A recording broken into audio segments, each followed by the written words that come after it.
दोस्तों आज मैं जो कहानी आपको सुनाने वाला हूं वो गिरिडीह डिस्ट्रिक्ट की कहानी है, क्योंकि पूनम गिरिडीह डिस्ट्रिक्ट की रहने वाली है।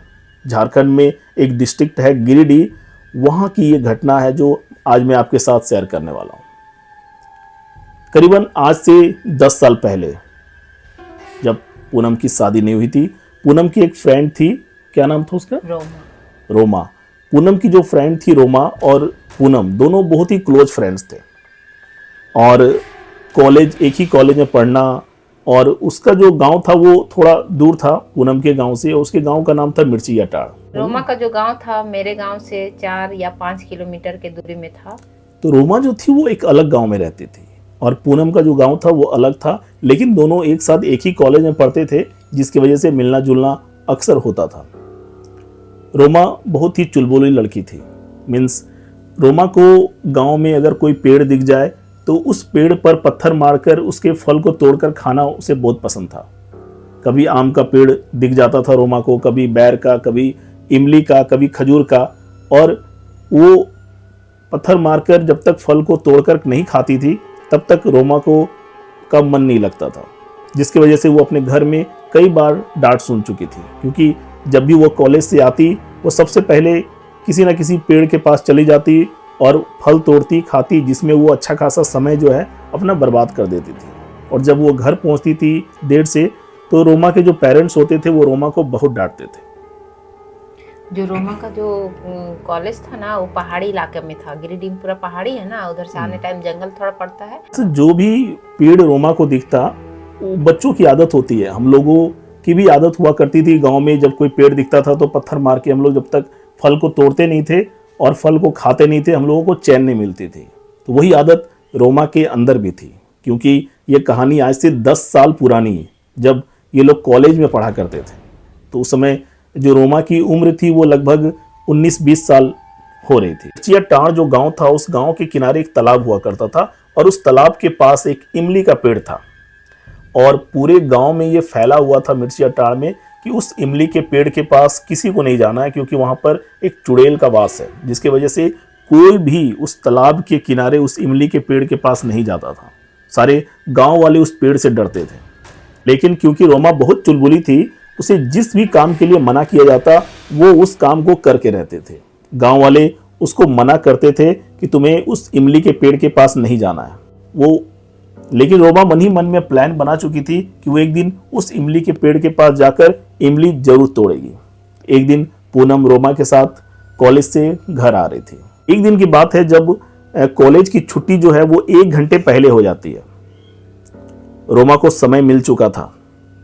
दोनों पूनम और रोमा जो है कॉलेज से निकलते हैं। पूनम अपने घर की ओर चली जाती है और रोमा अपने गांव की तरफ चली जाती है। रास्ते में रोमा को याद आता है कि अभी घर जाने में, क्योंकि कॉलेज की छुट्टी जल्दी हो गई है, तो मेरे पास 1 घंटे का समय है। मैं चाहूँ तो आज उस इमली के पेड़ के पास जा सकती हूँ और इमली तोड़कर ला सकती हूँ। रोमा उस तालाब के किनारे उस इमली के पेड़ के पास चली जाती है, जबकि गांव वाले बार बार रोमा को मना कर रहे थे कि तुम्हें उस इमली के पेड़ के पास नहीं जाना है।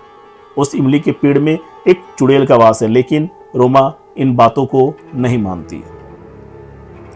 रोमा उस पेड़ के पास जाती है और एक बड़ा सा पत्थर उठाती है और पेड़ की तरफ फेंकती है कि जैसे ही वो पत्थर पेड़ की एक डाली से टकराता है, एक औरत के रोने की आवाज आती है। लेकिन रोमा उस आवाज को इग्नोर करती है। वो अपने इमली तोड़ने में मग्न थी और रोमा को कुछ भी सुनाई और दिखाई नहीं दे रहा था। वो बहुत सारा इमली तोड़ती है और अपने घर चली जाती है। उसके बाद रोमा घर पर बैठकर इमली खा रही थी। रोमा के पेरेंट्स रोमा के पास आते हैं और रोमा को इमली खाते हुए देख लेते हैं। रोमा के पेरेंट्स रोमा से पूछते हैं कि इतनी सारी इमली कहाँ से लेके आई हो? रोमा कहती है कि तालाब के पास जो इमली का पेड़ है वहां से तोड़कर लाई हूं।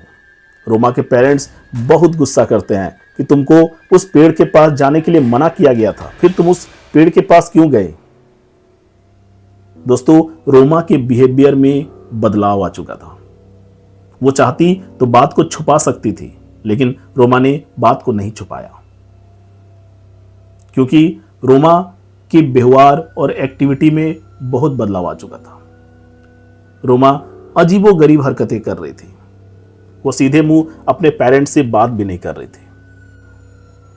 उसके बाद से रोमा पूरे गांव में किसी के घर पे भी पत्थर फेंक देना, किसी से भी लड़ाई कर लेना, इस तरह की एक्टिविटी करने लगी थी, जिसकी वजह से पूरा गांव धीरे धीरे रोमा से परेशान होने लगा था। रोमा रात के समय घर से निकलती और किसी के भी घर में, क्योंकि गांव के जो घर होते थे वो खप्पड़ के घर होते थे, जिस पर अगर आप पत्थर मारो तो वो बहुत तेज आवाज करती है, तो वो खप्पड़ पर पत्थर मारा करती थी, खिड़कियों पे पत्थर मारा करती थी, जिससे गांव के जो लोग थे वो काफी परेशान हो चुके थे, जिसकी वजह से गांव वाले रोमा के पेरेंट्स से शिकायत करते हैं। रोमा के पेरेंट्स रोमा को बहुत डांटते हैं, लेकिन रोमा को कोई फर्क नहीं पड़ता है। धीरे धीरे रोमा की हरकतें और बढ़ने लगती है। रोमा दिन प्रतिदिन और उद्दंड होती जा रही थी। एक दिन ये खबर गांव के सबसे बुजुर्ग व्यक्ति जो थे उनके पास पहुंचती है। गांव में एक बुजुर्ग व्यक्ति रहा करते थे, वो सब बोलते थे बूढ़ा बाबा के नाम से सब उसको फेमस। गांव वाले उनको बूढ़ा बाबा कहते थे। बूढ़ा बाबा के नाम से वो बुजुर्ग व्यक्ति गांव भर में फेमस थे। जब उनको खबर मिलती है कि रोमा इस तरह की हरकतें कर रही है, इस तरह की एक्टिविटी कर रही है, तो वो बूढ़ा बाबा रोमा के घर जाते हैं और उनके पेरेंट्स से बात करते हैं। उनके पेरेंट्स से पूछते हैं कि रोमा को क्या हुआ है, लेकिन रोमा के पेरेंट्स के पास भी कोई जवाब नहीं था। रोमा के पेरेंट्स बताते हैं कि रोमा आजकल कैसी हरकतें कर रही है। पूरा गांव रोमा से परेशान है। बूढ़ा बाबा कहते हैं कि तुम मत घबराओ, मैं देखता हूं कि क्या बात है। फिर बूढ़ा बाबा रोमा के पास जाते हैं और रोमा के माथे पर हाथ रखते हैं और एक मंत्र पढ़ते हैं। थोड़ी देर में ही रोमा हाथ को झटक देती है, जिससे बूढ़ा बाबा थोड़ी दूर पीछे खसक जाते हैं और रोमा भागकर एक कमरे के अंदर चली जाती है और दरवाजा बंद कर देती है। उसके बाद रोमा के पेरेंट्स उसको लाख बुलाते हैं, लेकिन रोमा बाहर नहीं आती है। बूढ़ा बाबा उनके पेरेंट्स को कहते हैं कि रुक जाओ, छोड़ दो रोमा को, इधर आओ मेरे पास। फिर रोमा के पेरेंट्स बूढ़ा बाबा के पास आते हैं, क्योंकि बूढ़ा बाबा को सब कुछ पता चल चुका था। बूढ़ा बाबा बताते हैं कि एक्चुअल में रोमा के अंदर एक चुड़ैल घुस गई है। तालाब के किनारे जो इमली का पेड़ है, वहां पर एक चुड़ैल का वास है। रोमा वहां जाकर पत्थर मारकर इमली तोड़ी, जिसकी वजह से उस चुड़ैल को पत्थर लगा और वो चुड़ैल बदला लेने के लिए रोमा के शरीर में घुस गई। और ये जितनी एक्टिविटी रोमा कर रही है वो रोमा नहीं कर रही है, वो रोमा के अंदर घुसी हुई चुड़ैल कर रही है। यह सुनकर रोमा के पेरेंट्स के रोंगटे खड़े हो जाते हैं। रोमा के पेरेंट्स बहुत ही बुरी तरह से घबरा जाते हैं कि ये क्या हो गया, अब हम लोगों का क्या होगा, अब रोमा को हम लोग कैसे बचाएंगे। बूढ़ा बाबा कहते हैं कि शांति रखो, हर समस्या का उपाय है। फिर बूढ़ा बाबा बताते हैं कि इस चुड़ैल को रोमा के शरीर से निकालने के लिए एक मंत्र साधना करनी होगी। इसके लिए कुछ सामग्री है जो तुम लोगों को लेकर आनी है, और उसके बाद हम लोग पूजा करेंगे, और जिसके बाद ये जो चुड़ैल है रोमा के शरीर को छोड़कर चली जाएगी। रोमा के पेरेंट्स ऐसा ही करते हैं। वो बाजार से सामग्री लेकर आते हैं, पूजा की तैयारी की जाती है। जो पूजा है वो रात में होती है। उस पूजा को रात में किया गया था।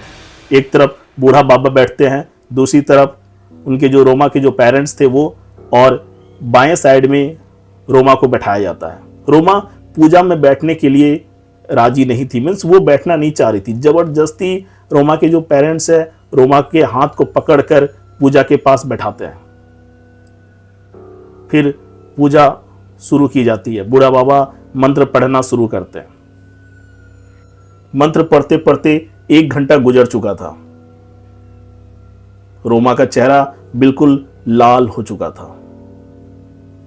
अचानक रोमा के अंदर कुछ वाइब्रेशन शुरू होती है और रोमा खड़ी होकर दौड़ने लगती है। रोमा के पेरेंट्स भी रोमा के पीछे दौड़ते हैं। रोमा दौड़ते दौड़ते दौड़ते उसी इमली के पेड़ के पास पहुंचती है और पेड़ के पास पहुंचकर जोर से चिल्लाती है, और ऐसा लगता है जैसे रोमा के शरीर से कुछ निकलकर इमली के पेड़ में घुस गया। और रोमा वहीं पर गिरकर बेहोश हो जाती है। फिर रोमा के पेरेंट्स रोमा को उठाकर घर लेकर आते हैं और बेड पर सुला देते हैं। बूढ़ा बाबा कहते हैं कि अब रोमा के शरीर में वो चुड़ैल नहीं है। रोमा के शरीर से निकलकर वो फिर से इमली के पेड़ में जा चुकी है। अब तुम लोगों को ध्यान रखना है कि आज के बाद किसी भी हाल में रोमा को उस पेड़ के पास नहीं जाने देना, वरना फिर से वो चुड़ैल रोमा के अंदर घुस जाएगी और फिर हम लोग कुछ भी करके रोमा को नहीं बचा पाएंगे। फिर रोमा सुबह नींद से जागती है। रोमा सुबह जब नींद से जागती है तो वो कहती है कि मैं तो इमली के पेड़ के पास थी, यहां कैसे आ गई। मतलब रोमा को इमली पेड़ में जब वो इमली तोड़ने गई थी और उसके बाद की जो घटना घटी है या जो रोमा ने किया है, रोमा को कुछ भी याद नहीं था। रोमा बिल्कुल नॉर्मल बर्ताव कर रही थी, अपने पेरेंट्स से बहुत अच्छे से बातचीत कर रही थी, लेकिन रोमा को इमली के पेड़ के पास जब वो गई थी उसके बाद की जो बात थी वो कुछ भी याद नहीं थी। बूढ़ा बाबा भी सुबह सुबह रोमा को देखने के लिए आते हैं। बिल्कुल नॉर्मल बिहेव करती है, बूढ़ा बाबा के पांव छूती है, आशीर्वाद लेती है, क्योंकि वो गांव के सबसे बुजुर्ग व्यक्ति थे। बूढ़ा बाबा सब कुछ समझ चुके थे कि रोमा को उस इमली के पेड़ के बाद की जो घटना है कुछ भी याद नहीं है। बूढ़ा बाबा उनके पेरेंट्स को बताते हैं कि जो भी घटना रोमा ने इन दिनों में की है वो रोमा ने नहीं, उस चुड़ैल ने की है, जिसकी वजह से रोमा को कोई भी बात याद नहीं है। अब तुम लोगों को उस बात को याद दिलाने की जरूरत भी नहीं है, लेकिन क्योंकि गांव के लोगों को सारा कुछ पता था इसलिए ये बात दब नहीं सकी और सभी को पता चल गया। दोस्तों, ये जो रियल कहानी जो पूनम के एक दोस्त के साथ घटी थी, सुनकर आपको कैसी लगी, एक कमेंट के माध्यम से जरूर बताएं। Thank you.